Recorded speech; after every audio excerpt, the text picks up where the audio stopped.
Hey guys, welcome back to the channel. So today we're going to be discussing a certain topic, and the topic at hand is going to be these filled for life transmissions, differentials, transfer cases, whatever has a filled for life fluid label on it. Now, if you ask me, a mechanic of 15 years, this term of filled for life fluid is a bunch of crap. I just don't buy into it, guys. I think it's a scam. Now, my reasoning for this is I know there's not one fluid that'll last forever inside of any system. Fluid will break down, it'll lose viscosity, it'll lose its principles of hydraulic and, let's say, a transmission application, and also the chemical content that is inside of a new fluid eventually will dissipate as the fluid gets older and burns out. So realistically, there's no such thing as filled for life.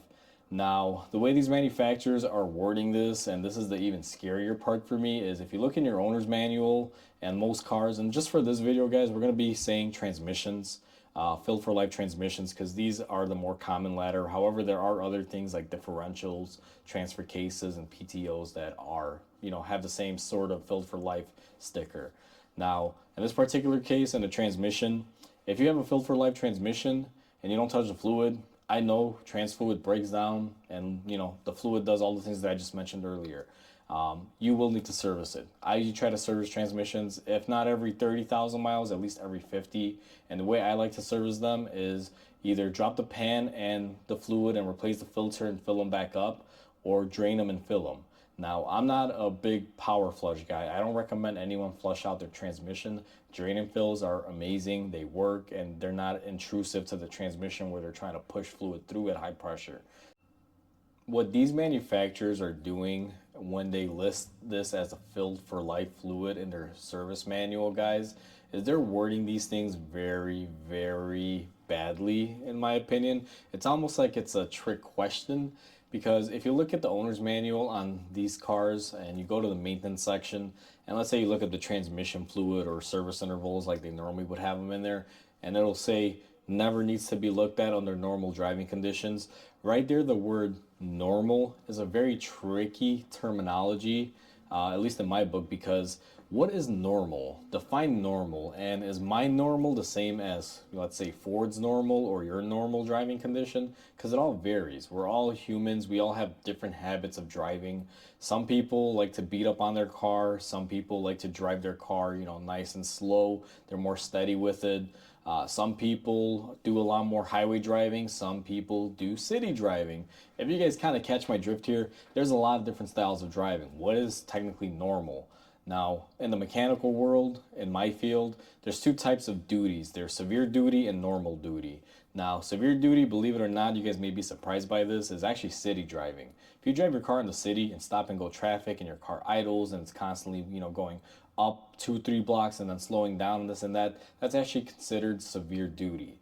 Now, normal duty would be a car that gets a mix of driving. Let's say about 90% of your driving is highway and there's not really a whole lot of stops and goes and things like that. That would be more of a normal duty.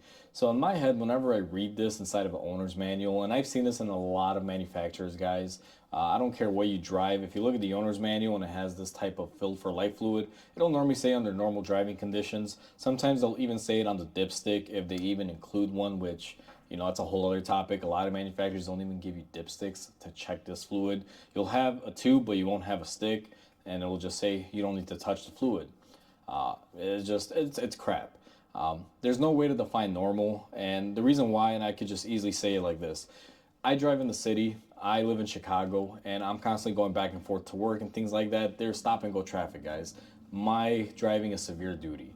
Now, if I lived out in Wisconsin, let's say, where there's more open roads and less stop signs and things like that, like in a country setting, your car is more of a normal duty, because you can do 2 or 3 miles before you have to slow down, and that's not the case in the big city.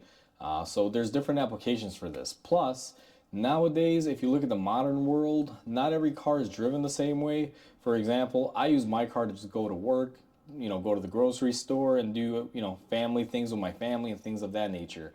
Whereas I have a friend that does, professional driving for a living. Now, I don't want to mention any big companies, but let's say ride sharing. My buddy does ride sharing. His car could be running 9 to 10 hours a day in stop and go traffic, just shuffling people back and forth. Now, is that considered normal or is that severe? And the thing is, they don't really specify what's what in these owner's manual. They just say normal driving. And if you go to the dealer and tell them, hey, I want to change my trans fluid, one of two things is going to happen. They're either going to replace your fluid and charge you a lot of money because it's a filled for life fluid, so they can charge you more, or they're going to tell you, oh, you don't have to touch it because, it's filled for life. They don't recommend anyone replacing it. I simply don't understand why manufacturers are prolonging services that'll help the cars last and, be on the road longer. To me, it's almost like they're planning the car's demise and they want it to fail. Because personally, 10,000 miles on an oil change to me is too much. A filled for life transmission, no way. Like, just, I'll probably believe that that oil can do 10,000 miles on your engine before I believe your transmission oil will be for life. It's just a bunch of crap.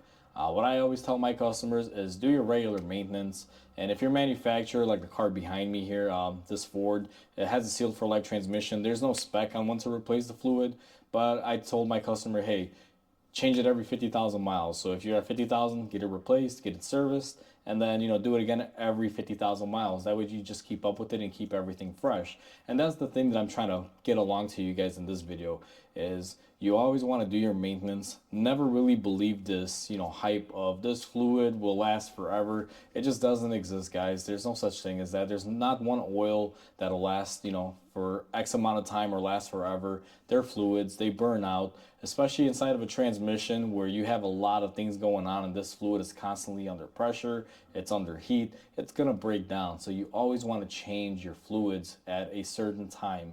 And like I said, my recommendation would be every 30 to 50,000 miles, depending on the type of transmission you have. And I can back this up with years of experience. I've worked at various dealers where, manufacturers, and I'm not going to put any names out here, but I'm just going to say this. There's a manufacturer out there that has a lot of CVT transmissions on the road. And when CVTs first came out, they were stated as you don't have to change the fluid or touch them or do anything. And they still kind of make this claim till this day. And they told the consumers and the customers that, hey, if you buy this car, there's no transmission service that you can do to it. If the car came in under warranty to the service bay, and let's say it had a transmission issue, the first thing in the manufacturer service manual that it said, before you continue to diagnose this transmission, change the fluid, drive it, and then report back and see if the issue went away or if it's still there. And I will tell you guys about, I want to say 95% of the time to 90% of the time, changing the fluid fixed the issue. And the main issue that these cars had was like a shutter motion. What would happen is the transmission fluid would, get old and it would start slipping and the transmission would start shuttering because it didn't have that chemical contact to help balance everything out in there. And, it happens. So that just goes to show you, if a manufacturer is telling the consumer, don't change your transmission fluid, but when it's under warranty and the manufacturer's paying for a new transmission, if it were to break down, and even though they say don't change your fluid, the first thing they recommend is fluid, fluid, fluid, because they know you should be replacing these fluids. But their hope is that you continue to drive it until it breaks down and it's out of warranty, and then you're just left with the repair bill. And at that point, most transmissions now are pretty pricey. You're going to be looking at a new car, which for them would be like, hey, we'll be more than happy to take a car in on trade and sell you a new car. And I think that's what's happening right now in the world with automotive, and that's kind of a sad thing, guys. Nothing is built to last.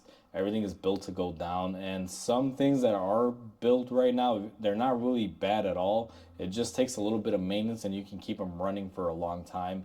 But the sad part of it is people are listening to, these non-serviceable items. They're not maintaining them, and therefore, stuff breaks down and they're having issues with it. And, that's just the sad part of it. It's kind of annoying to me because there's a lot of good cars on the road that if you just kept up with the maintenance, they will run forever. And, just people decide to not do that. And, what can I do? I'm just a mechanic. One mechanic can't change the whole field. And I've kind of gotten used to that fact. But I just wanted to make this video just to kind of talk about this, guys. If you do own one of these cars that has a non-serviceable fluid that is filled for life, just disregard it and try to do your best and keep up with your maintenance, because there's not one fluid that'll last forever. They all require fluid changes to keep the fluid fresh and keep it doing its job.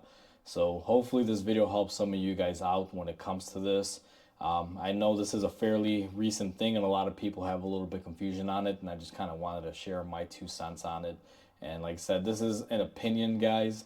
I don't have any scientific, data to prove this, but what I do have is 15 years of experience, and I know how things work, and I know enough to recommend that people get their fluid replaced. So I definitely recommend you guys think twice about not servicing a non-serviceable fluid, because you technically should.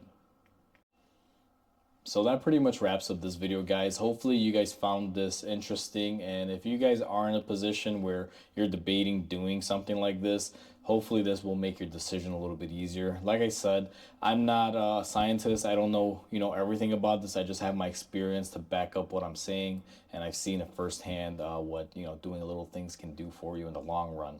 And maintenance in the long term is definitely worth it. It does help the longevity of something. So with that said, hopefully you guys enjoyed this video. Please comment, like, and subscribe. It'll definitely help my channel grow. And with that said, I hope you guys have a wonderful day, and I'll catch you guys on the next repair.